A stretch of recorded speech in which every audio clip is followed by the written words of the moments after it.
sorry. So I'm Rob Costanza. I'm our principal architect out of our, for Dyntech. I do kind of a bunch of different things. Security is one of my practices.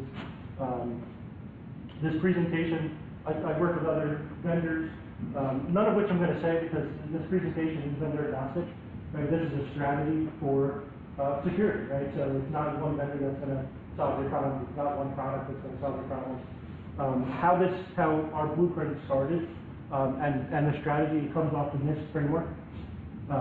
So we actually developed this strategy from a customer of ours at the time in healthcare space. He was working in healthcare as a CISO, didn't have a strategy for security, so he kind of made one himself. He started getting a CISSP, went on into some product management, and then eventually said, you know what, I'm going to make my own strategy. We took this framework, we sat down, and we got to a couple bullet points. So since then, he's now a Dyntech employee, and we go around trying to help strategy. We do charge for our blueprint, but through this presentation, you're going to see you can do this on your own, right? I mean, we're not looking to make money off of this as a company. Our goal is to really give organizations, and it's vertical agnostic, so we do this in healthcare, we do this in K-12, we do this higher ed, we do this commercial spaces. This is a strategy to help you kind of get a handle on security overall. Right, so basically this is what a strategy does. It helps you improve results, right? Like every organization, we wake up in the morning and come up with a plan to hopefully improve upon things. We finally realized we did ABC gave us some problems, but how can we revamp that? So you obviously perform better. This strategy helps reduce complexity. Security overall can be one of those conversations that I think we all can think about it in a million different ways, and what's important to you may not be important to me. What your threat is may not be someone else's threat, right? So being able to understand what your organization needs is really important. And again, depending on the space, you may have that security expert in-house, you may not. And that's kind of what makes this hard. And I think is, as IT admin, mostly people admins or CISOs, anyone CISO? So we all come from different kind of spaces of what we manage. We're either the technical people, we're the compliance people, education particularly. I've been in the education field about 20 years. Reduced budgets aren't there, reduced staff, right? Those are things that make security hard to tackle. Admins, executive levels look at IT as kind of the risk holders right now, and what this blueprint kind of helps you do is kind of switch that around to get key stakeholders involved. So as an organization, we tackle security together. Improve compliance, right? I mean, putting down what compliance laws. I mean, sometimes we just check a box, and we're good for auditors, right? And we hope that people don't take that approach to security to just check a box, but they really do understand the information and data they have within their organization, whether it's K-12 or higher ed. Social security numbers, healthcare patient records, right? Everyone has important data that we're trying to protect, whether it's on-prem or even if it's moved to the cloud, right? Just because something's in the cloud doesn't mean that organization is securing it for you. And then ultimately the strategy will help reduce cost. A lot of vendors will come in and say, here's this product, you got to buy this product, and we put it in and we don't really know what it solves, and we've overcomplicated the solution. We bought the Cadillac when it had 30 features and we only needed 5, right, in order to make it work. So coming up with a strategy around security will help you reduce your costs as well. So here's kind of our process from a blueprint security perspective. Pretty simple. So one of the, if you look at assess current state's goals, it's pretty simple. We take a look under the hood of what you guys have. It's basically an audit, right? We go through a questionnaire, basically a maturity model. What do you have? We look and we plan and architect a future state, which basically consists of optimizing what you have. You'll see this, but is anyone familiar? Everyone's familiar with NIST before I start going into? Okay, so most people are familiar with NIST. Most everyone. NIST says people, process, technology, right? But over 60% of security is people process. There's not a technology that's going to help us do our jobs, right? So understanding what we have. We can have things in place today that the technology's there, we're just not using it in the right form. We don't have the process around it. For example, firewalls are great places to start. We may have put a firewall in, but if we're not remediating it, maturing it, upgrading it, looking at logs, it doesn't do us any good, right? And then we look at, mature the current state and deploy and mature new controls. And you'll see what the controls are in a minute. But basically, deploying new controls will allow your organization. This is where the strategy starts to come into play. I'm gonna walk through all these, not do them one by one, but if you want to just take a look at this real fast, basically, the strategy simplified in words are kind of what are your IT-related risks to the organization. We want to look and find the specific risks. That's going to make a little bit more sense from a control standpoint.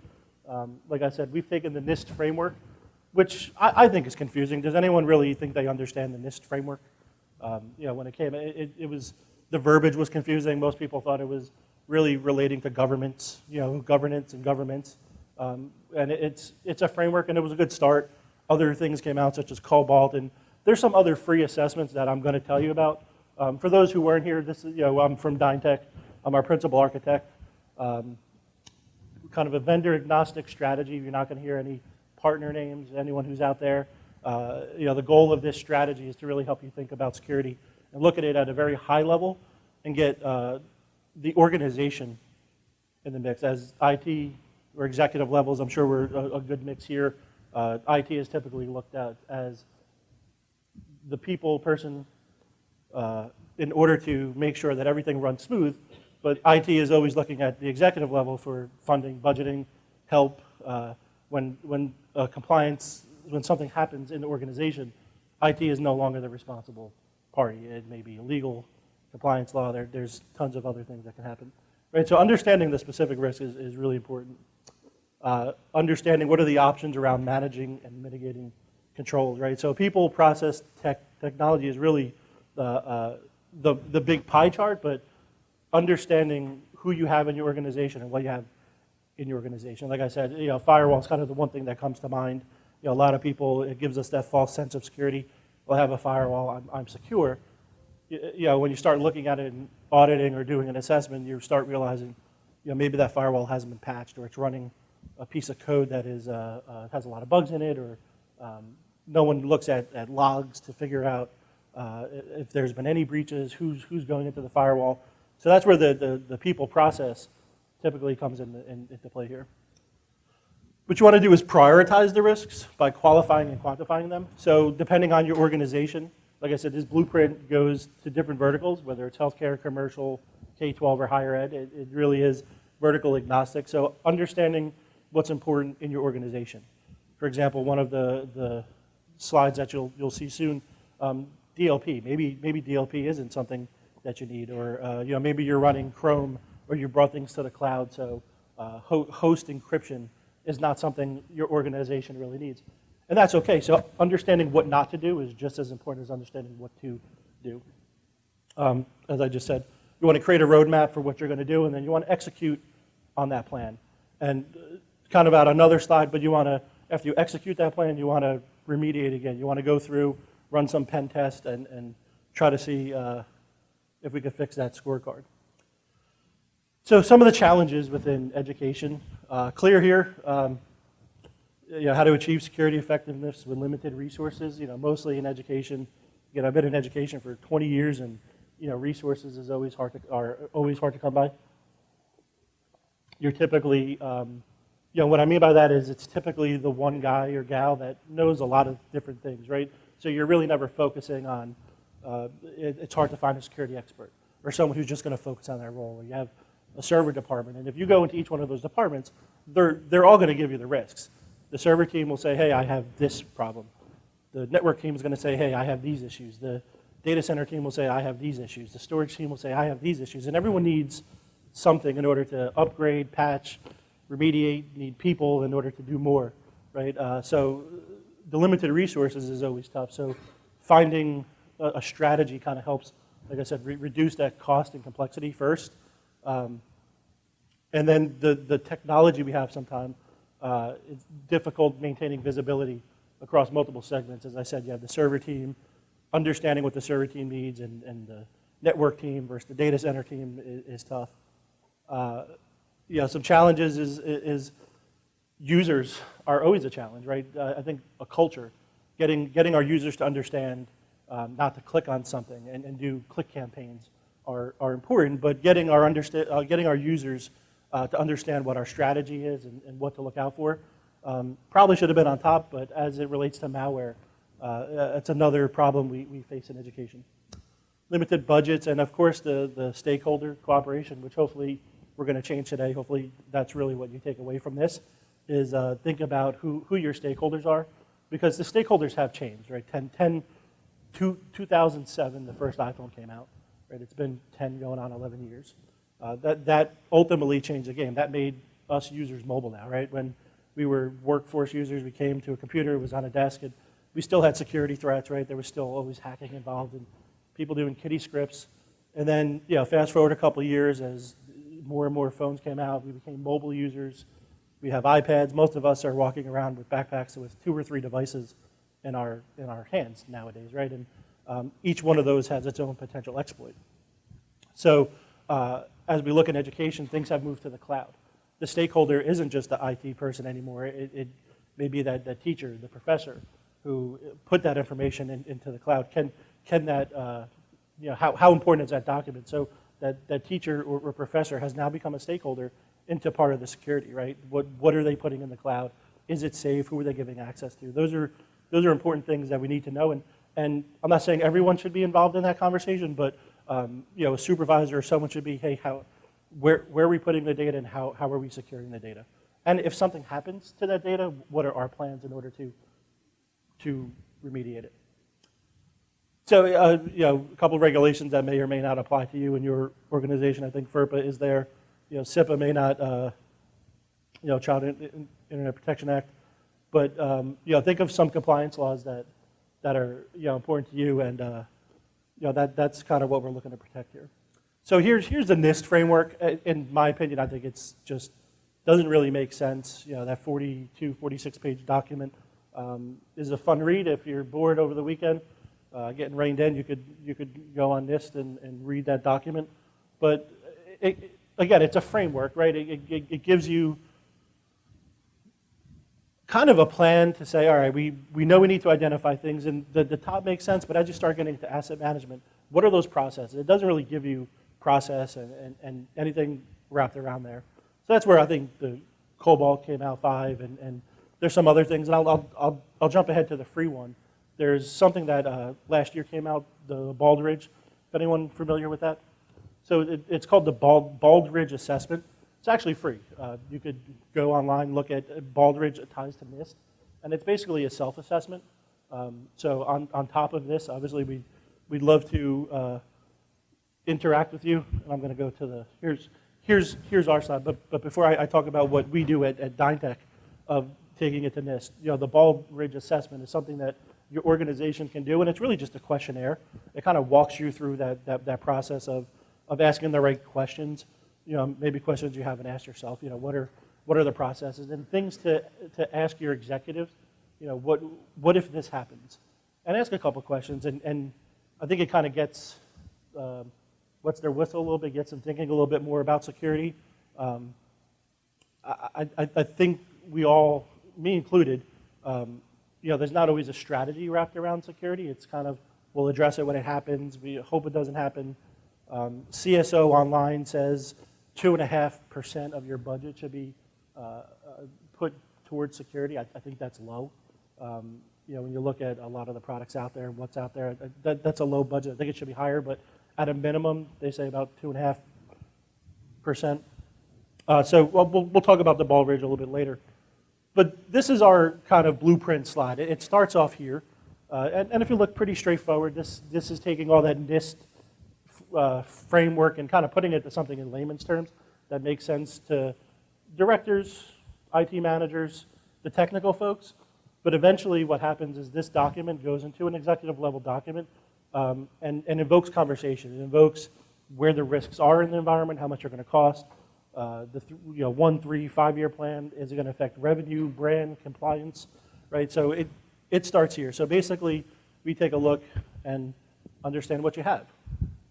Network, email, incident response, data protection, risk compliance, endpoint protection, and server protection. And within each one of those controls are sub-controls, and I'm not going to read them all, but you can look through them. Feel free to take pictures as well.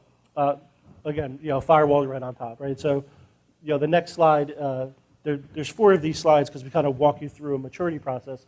But these are things that, according to Gartner, right, that you wouldn't come into your organization and not turn on, right? I mean, so the red, firewall. You would obviously want to have a firewall in place as your first perimeter. Intrusion prevention. This is your blueprint, right? So this is our recommendation of kind of what to do, and this was a current client state recommendation. So what works for you, we sit down and perhaps application firewall is something that makes sense for your organization. As we sit down and talk through audits, these boxes move up and down, and as you'll see in this client current state. So this particular client, their current state, if you look at firewall again, one is well covered. And what makes well covered, right? So as we're looking through and going through all of these boxes to determine either what you have or what you don't have, it's not just a piece of product that's in here. It's how well is this product matured. So well covered from a firewall would mean you have the personnel that understands the product you have. You're patching it, you're looking at it, you're going through logs. It's a well-kept product. Things that are mostly covered is, well, we have the guy or gal in order to do the job. We look at it, we go look at the firewall maybe once a month. We look at the logs. We sometimes update it whenever we have to, but we're not really on top of it every day. We don't know much about it. We know it's a firewall, but the next gen stuff we haven't deployed, AMP or URL filtering, we're still trying to get into that. And that would be a mostly covered. You're working on it. Partially covered or not deployed, you may have the product, but you don't have the personnel, right? So we start mapping all of these controls to what you have, and it's going to say healthcare on there, so I apologize for that. Didn't get a chance to change that, but this was a particular healthcare customer in this vertical, and you could see where things moved around, right? So where things are optimized and well covered, what they're looking to deploy in phase 2, we've uncovered. And then phase 3 and do not deploy new controls. So when you take a look at this kind of just helps you make a strategy wrapped around budgeting. So this is more for the technical folks, right? Just to understand what you have. Eventually this gets mapped into a risk register. Now let's talk about something that's really important in product decision. So I talked about we're not going to name any vendors. This is a very vendor-agnostic presentation because I don't want to say it doesn't matter because it does matter, but why go with if you're looking around security and you want to fill in a box, and the Cadillac has 70 features that you only need 20 of, right? So here's how we do it. You want to look at 40% product features and capabilities. Does that product have what you need? Does it have excess features, right? Finding those 5 or 6 products you need or features is important. And then deployment and maturity. Is that company that you're looking at, are they? And some people use Gartner. I'm not a big Gartner fan over the past couple of years. I think everyone has kind of where they want to go to look for what is a good product. Can you look in the top right-hand quadrant? Yeah. Sometimes it's word of mouth. I think there's a lot of networking is kind of the best way to figure out, what are you guys using? How do you like it? And I think most people, network here, this is one way. So looking at the deployment and maturity model of a product is really important. And then the other 30% is administration and use response. Do I have the personnel in order to do that, right? So, vendor A versus vendor B. Do I have that engineer, consultant, guy, gal who knows this product, or is it something new? Do I have to send them to training? Can we get by, right? So one product may cost $100,000. The other product that fulfills the needs may cost $30,000.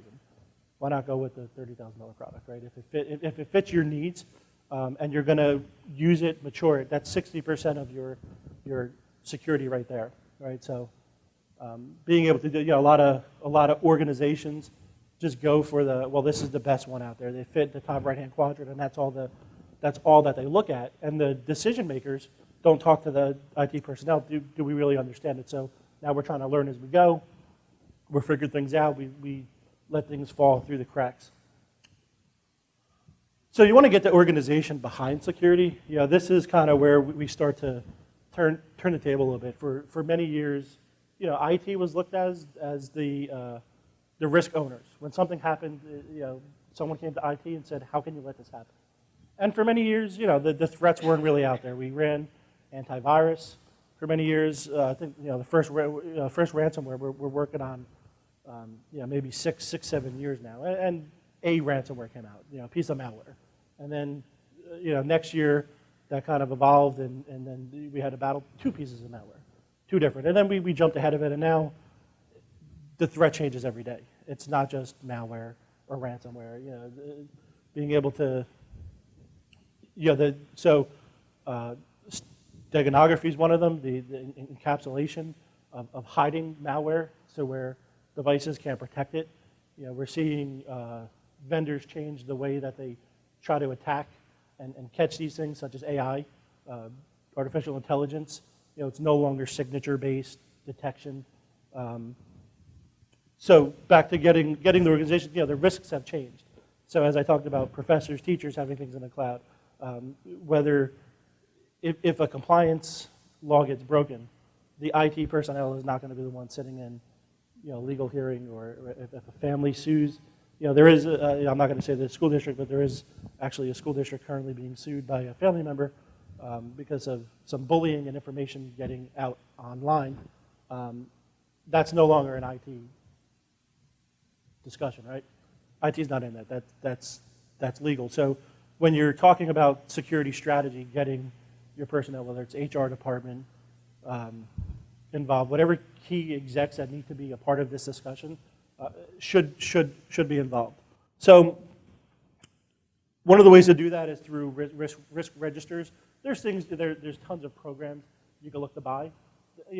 There's technology out there that is free and available to use. One of them I talked about, the Baldrige assessment that ties to NIST. That's free. Why not do a self-assessment? Why not run through some of those questionnaires? You could buy an enterprise risk management software, or you could use an Excel document, right? And we're going to show you how to do that. We're going to get to a risk register. We'll even be more than happy to give you the one we've developed and let you do it on your own. This is something we sell as a service. We don't look to make money off of it, really just cover our time for security experts, but this is something we want to hand off to you and your organization that they can continue to build out upon the risk register, which will make a little sense in a little while. So when you start talking to executives, you want to take away the technical mumbo jumbo. So the IT view. So here's the recommendation. We could read through this. IT's job, as I've been saying, is to really identify risk, analyze it, assign the risk to who should own it, make recommendations from a technical standpoint. The organization's job is to be in the risk decision business. So from that standpoint, whoever the contributors are should own that risk, whether it's high, medium, low, and we're either, yes, we're going to do that, or no, we're not going to do that. So I'm going to zoom in here. This is a lot of, this is hard to see. Oh, there we go.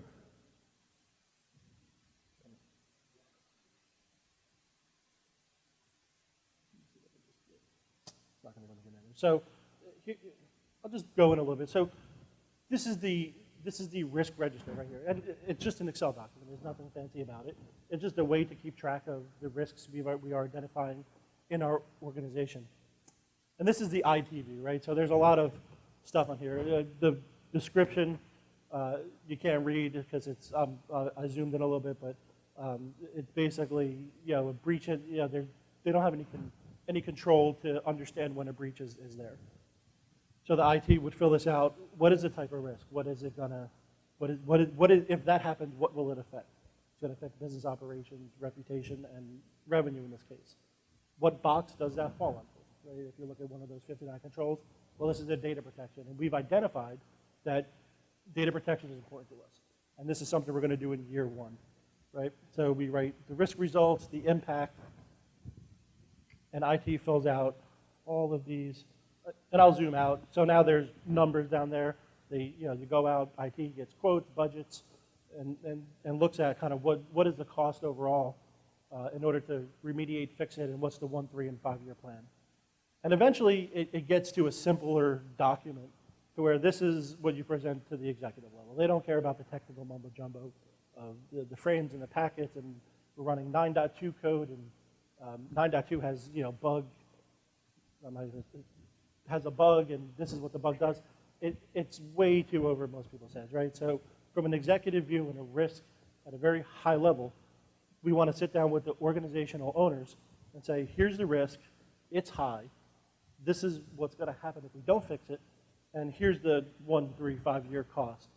And that organizational owner, we want IT to hand that off and sit in the meeting in an executive level and check boxes. Yes, we're going to do this year one. No, we're not. And when we bring the organization together, we start getting support from each other, right? For many years, I think IT, we go through our budget cycles. These are the things we need. We present it. It gets shot down. We don't have the money to do it. We're left to maintain antiquated systems, right? And again, when something happens, how could you let this happen? And this stops all the finger pointing, blaming, right? This is, you could call it a CYA, but I don't think it's a CYA. I think this is just a smart strategy to get everyone talking. No offense to any executive levels, but as security keeps changing, it's hard to understand. You're not going to understand the security threat from the server team, or maybe you might. And if you understand the security threat from the server team, you may not understand the security threat from the network team, right? So we all look at technology in different ways, but understanding and listening to each one of those verticals is very important to bringing it all together. One of the other things that you can do for free outside of this blueprint is to do a key performance indicator, KPI. Does anyone do KPIs today? Have you heard of what they are?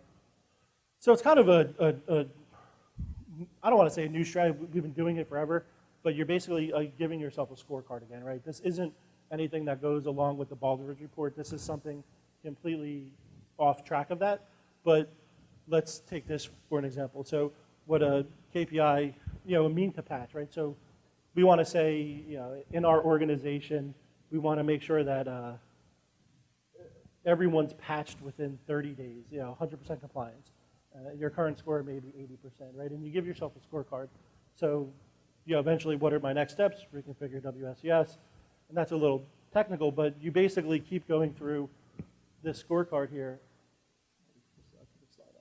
But you basically keep going through your key performance indicators and keep running self-assessments. Perhaps, this one was a Microsoft update. We want to make sure that we're doing updates often. And what's my scorecard against that? And every 2 to 3 months or 6 months, depending on what your organization policy is, to continue to do that. Things such as password strength, login failures, and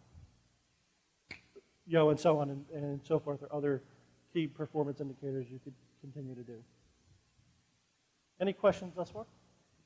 Comments?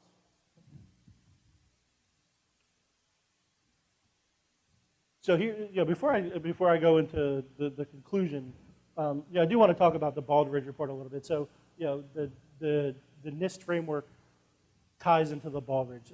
Again, no one's heard of Baldrige assessment. I highly recommend you take a look at that as well. Like I said, obviously I'm up here trying to do a dime tech pitch, but overall, our organization wants your organization to understand and get a strategy wrapped around it. So kind of the process would really, we hope organizations take is take a look at the risk register. You can make one yourself. I think these are just good things to implement outside of anything else. Here's the problem we have, here's the cost. Continue to write them down. and I'll go back to this if, not, if you want to take some pictures here.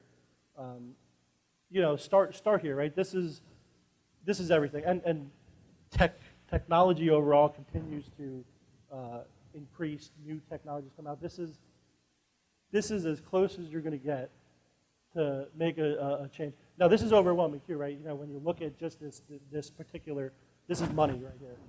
It doesn't have to be, right? So there's things in your organization, and there's companies out there, there's partners that do a lot of bundling together. You may have a lot of this in-house already, right? Like I said, it just may be people and process that you need to implement. You may have an IPS already. You may have whether it's auditing and monitoring, just trying to go through some, there's a lot of things you won't do on here. For your SIM is typically, you'll typically find in healthcare. Is anyone running a SIM currently yeah. You do, okay.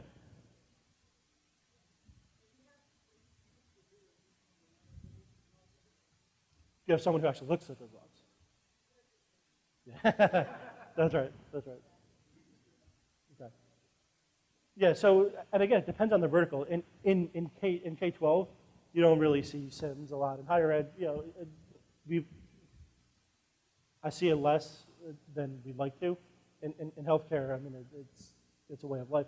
But they typically have security personnel, someone dedicated to looking at that and going through all that. So big difference. But all right, so something like DLP reporting, host DLP, depends what you're using, right? I mean, the Chromebooks. Is anyone using Chromebooks exclusively, right? So Chromebooks, that's something that you're not going to do a host DLP on, so on and so forth. So the ability to understand what you're not going to do is important. And even though there's 59 controls, this doesn't mean because you leave one out that you're not secure. This is, what does our organization need? What is our business?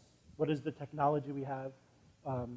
And you start checking boxes. Maybe SSL certificate management. K-12, not a big thing. Higher ed, probably something you want to consider. Two-factor authentication, and so on and so forth. So coming up and develop a plan is important here. So here we didn't talk about the risk management process, but basically this is, if you take all the things I talked about, this kind of sums it up. And I'm not going to go through all of them, but this is the process you want to kind of follow.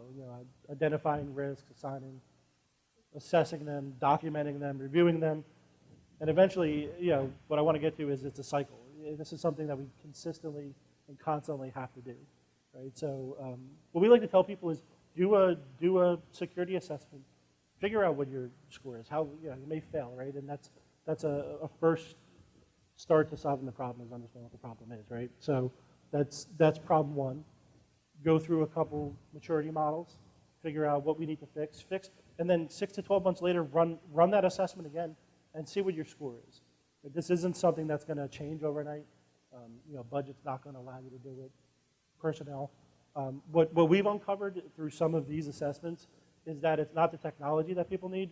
We've been able to show, hey, to an organization, this is your problem is people. You just don't have enough people, and we were able to make a business case of why that organization needed an extra six staff members, and they went out to hire them, right? So it's not always technology that's going to help you in the security problem. The risk register, like I said, we'll be more than happy to share this with you. You could do a quick Google search of risk register. You'll find any one of these. I think it's just being able to find tools that work smarter, not harder. You can go with the whole ERM process and application. It's not necessary. Right? It's a very simple process when you look at it at the 30,000-foot view. Let IT be the ones to tell you the technical problems and bring you eventually to this point. So, kind of what are the next steps? I talked about them. Identify the key strategies and associated risks. Talk to your IT directors. Figure out each personnel. So, we work in higher ed. We work in K-12. Like I said, I've been in SLED kind of for 20 years. And I can tell you almost every place we go into is completely different. The risks are different. The business plans are different. What worked for one person is going to work for someone else. So understanding what your personnel needs are very important, and whether you're whether it's 1 or 2 gals that are covering the network, firewall, server, risk compliance, or if you do break up your organization and you have the key personnel, talk to each staff member, and identify what they need and what the risks are. Question. You want to obviously get them to document those risks. Sometimes the smartest people aren't always the best documenters. It's all in their head, right? So we want to change that culture and get them to a new way of adopting. Just write it down. What do you need? And then we could review it. This invokes whether it's weekly, bi-weekly, monthly security conversations to have. And as your personnel continue to write down the risks they see, the things they need, we could come up with a strategy to kind of help fix the areas we have found weak. Identify and select solutions to address each area of risk. Like I said, there's tons of solutions out there. You don't have to go with the Cadillacs. We love the Cadillacs. We work with the Cadillacs. They're called Cadillacs for a reason. They're companies that spend a lot of money on research and development. And if that's important to you, and it is, it should be, right? You want to make sure that the product that's going in there is mature. Next step, present findings and recommendations to executive management. Does anyone here feel they have an open policy to go to executive management and from a security perspective? Do you feel like, and again, there's some executive levels here, there's some directors here, there's some IT. Do you feel like you have does anyone feel like they have a good system in place right now, right? They have a strategy, we have stakeholders, and we do. Does anyone get together like once a week or once a month to just talk about security? You do. Okay. Do you feel like that's effective? How long have you been doing that?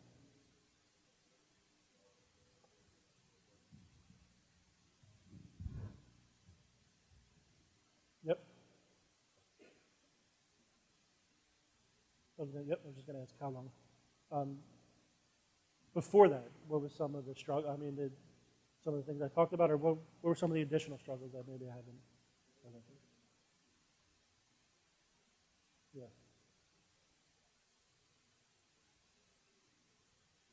Yes.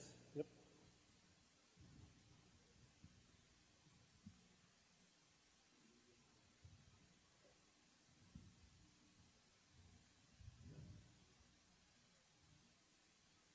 Okay. Yep.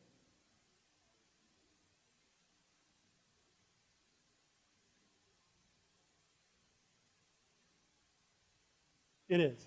And we can't fix what we don't know is broken, right? So sometimes our personnel just know what they know, whether they've been in the organization for 20, 30 years and just kind of came up from, 30 years ago we were typewriters. And, we've advanced so much. I started off by saying the iPhone is only 10 years old. It came out in 2007.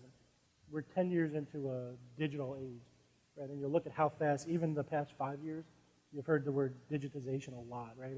And it's going to get worse, right? We're predicting 50 billion devices on the internet soon. I mean, we're putting refrigerators on internets, right? I mean, just the cameras we have in our house, how we keep ourselves secure at home. We're going to continue to adapt things such as IoT, Internet of Things, and be connected more.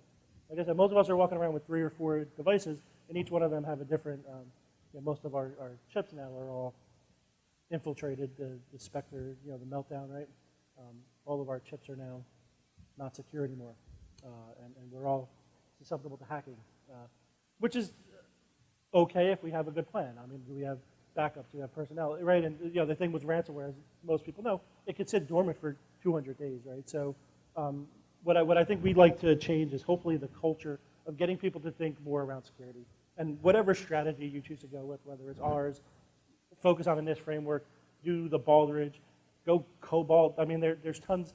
We're not any different. I think we're just presenting it in a different way. And obviously, we have security personnel on staff in order to help uncover this. I just want to go back to this, and this is your document, right? If we were to come in from Dyntech and help, we'll give this to you. You can lean on us in any which way. This is your organization's document, right? So we're not going to sit here and say, you have to do A, B, C. We're going to guide you to say, hey, in our professional opinion, this is the security threat. I think it should be up here somewhere, but you tell us what you want to focus on, right? And going back to the risk control, right here, what makes sense to you as you're going through the maturity model? Your organization is moving things up, and we eventually just want to get it to the point where your staff is running with it. And like I said, what I think it's helped uncovered is identifying personnel, making that ROI of why it makes sense to bring a security person on staff, either a security person or other personnel that fits in the boxes that aren't covered. And we don't have that, and here's what it's going to cost to bring them on, and here's a return on investment, right? Any questions? So some of the other things we do, we do all the security services. You know, we started this off, and you know, we're really passionate about, like everyone else, we came in with the penetration test. You know, we want to do the password policy test because at the time those were the things that were important. Once ransomware came out, you know, our company focuses. We do a lot of things, data center, networking. We do it all, but most of our business is security driven for the most part. And we always came in with, hey, let's do a cyber readiness assessment. Or when park testing was, well, it's still going on. You know, park readiness or breach or vulnerability. We took a step back, and although these are still good things your organization should do from time to time to figure out where you are from password complexities or what ports are open on firewall, we wanted to take a step back and said we need an overall strategy for it. So that's really what this is all about. A little bit about DynTech. I don't even want to show that because it mentions the partner in there. I should move that out. And again, we tried to go through this without any vendor because that you know, technology isn't, the product isn't what's going to help solve this, right? Ransomware is still here. We don't even know what the next thing is. You know, and from a product standpoint, you know, the way infrastructure is changing, you know, you're going to see, you know, ways of, and I'll get technical for a second, things such as VLANing and the way we made IP schemes and the way we looked at segmentation of a network from a security standpoint. How we do it today is antiquated, and it's going to change, and it's in the process of changing. And there's companies and frameworks being built just around how we address security at the network level, you know, the firewall level, even cloud level. So continue to look out for products that are going to change the direction, that's going to help you do things such as micro segmentation, the ability to, you know, our users, again, I keep saying it, we have 2 or 3 devices. Who am I, what am I, where am I going?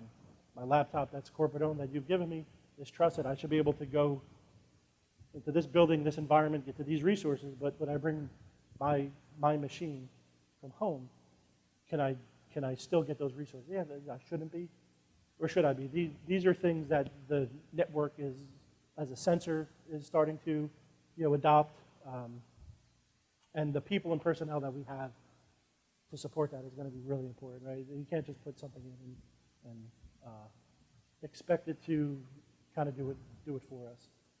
Things such as automation is great, right? But before we can automate, we need to have policies, right? Things such as QoS, for example, you know, good policy. So finding ways to, you know, make your organization work smarter, not harder. And that starts with a strategy, whether it's security, whether it's a network. These are the things we're looking to accomplish. And what are the products out there? What are the people we need in order to automate it so that we're going back to doing the things we love to do, such as teaching and educating people and using the technology for the good, right, instead of the bad. Any questions before I close you guys out? So I don't have cards. Colleen is one of our account reps. You know, if you want, I'll be up here to talk if you want to mention something off the side. If you want to learn more about this or just kind of spend some more time talking outside of this or go through the blueprint, please feel free. Colleen will grab her cards up here, and you know, we'd love to talk to you outside of this if you need any help. And check out the Baldridge report too, the Baldridge assessment. I think you'll find a lot of value in that. And that's all I got. Thank you.